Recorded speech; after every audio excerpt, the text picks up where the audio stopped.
終於抽到次卡哇 Yaki 嘅入場兼買物券啦！即刻衝入橫濱睇下佢咩料先。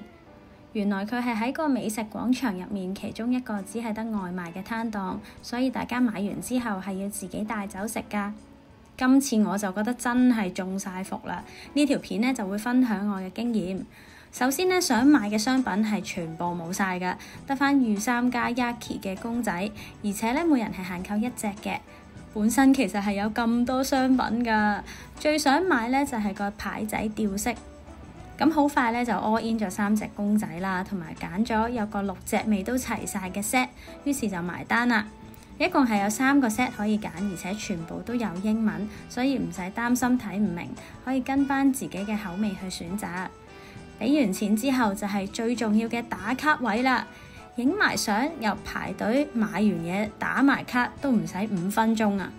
佢哋嘅製作過程呢，全程都可以攝影㗎，而且呢每隻都好足料，真係好飽，大家可以當係一餐早餐或者係下午茶。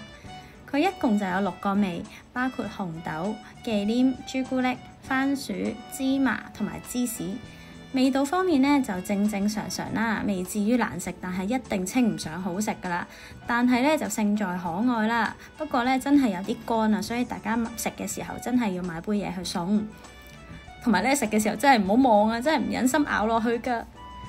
預約方面呢，就可以去返呢個次卡哇 Yaki 嘅官網。入到去呢，首先係可以見到次卡哇 Yaki 唔同口味同埋價錢啦，仲有呢間鋪頭限定嘅商品，包括毛巾、吊飾等等啦。之後就係申請方法啦。佢而家呢係用緊事前預約制，即係去之前一定要 book 定先可以入去嘅。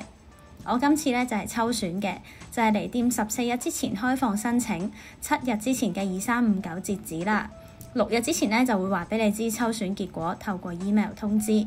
申請嘅話呢係需要有日本嘅電話號碼嘅，而且每個申請呢淨係1個人㗎咋。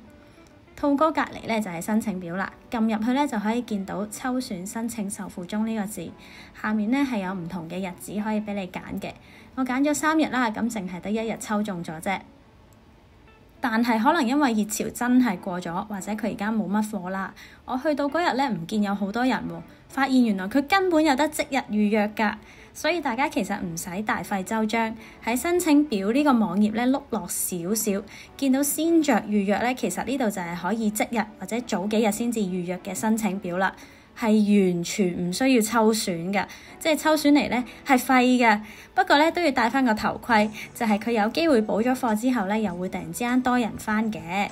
抽選呢的確係穩陣啲，但係如果有得即日或者早幾日先預約，咁點解要搞咁多嘢呢？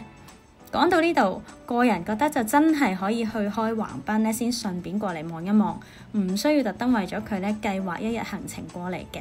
如果大家去開東京旅行嘅話呢，不妨去下新開嘅新宿次卡哇 Land， 裡面嘅佈置呢，除咗插畫全部好新，好多細節，燈光好好，點影都好靚之外呢，入面嘅貨仲要好齊啊，話唔定可以揾得返你錯過咗嘅公仔㗎。